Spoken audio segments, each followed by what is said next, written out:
El primer secretari, Javi López, es presenta a la reelecció per dirigir les Joventuts Socialistes de Catalunya durant els propers 3 anys. En l'última jornada del 14è Congrés ha presentat la seva candidatura a un projecte que té com a objectiu treballar per construir resistències contra les agendes dels governs i adaptar-se a la nova realitat política, econòmica i social. Durant les darreres setmanes hem estat treballant per poder tenir una candidatura que fos equilibrada, representativa del conjunt de l'organització, paritària, però a la vegada sobretot una candidatura pensada amb els reptes que tenim com a organització de la Joventut Socialista de Catalunya d'ara en endavant, durant els propers 3 anys. Uns reptes que han de centrar la nostra acció en la mobilització, la reivindicació, les complicitats socials, en un escenari d'oposició i de construir resistències polítiques cap a governs que tenen una agenda molt agressiva amb el conjunt de la ciutadania i dels serveis públics. Aquesta és la idea de la candidatura, pensar en l'endemà, en dilluns i en els 3 anys que venen per davant de feina.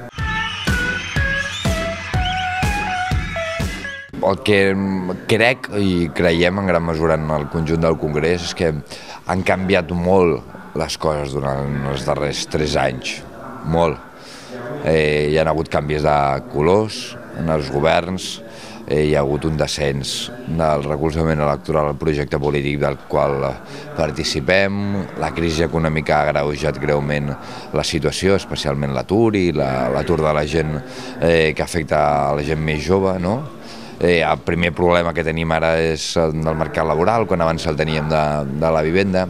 Aleshores, jo crec que la direcció que ha de fer durant els propers 3 anys és adaptar-se a aquesta nova realitat, adaptar-se a un escenari on haurem de construir resistències, organitzar resistències cap a l'agenda dels governs i, mica en mica, anar aprofitant un relat d'alternativa política que ens permeti visualitzar-nos com una opció diferent, majoritària, a la que hi ha al davant. I per això es creen carteres determinades, es creen secretaries determinades com a mobilització, acció política, solidaritat i cooperació, drets civils, que jo crec que permetran fer totes aquestes coses de forma més àgil.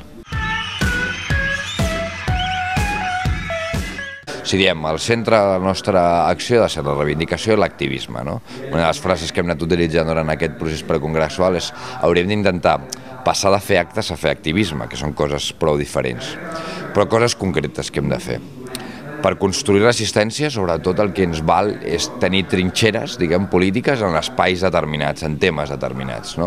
Aleshores hem de reconstruir la part sectorial de l'organització. Tenim una sèrie de sectorials que ens han funcionat per fer resolucions, però ara ens han de fer funcionar per construir resistències polítiques, que és una cosa, organitzar-nos en espais determinats. A l'àmbit sociolaboral i estudiantil, jo crec que és claríssim que hem de tenir 2 sectorials ben muntades i ben organitzades amb espai fora.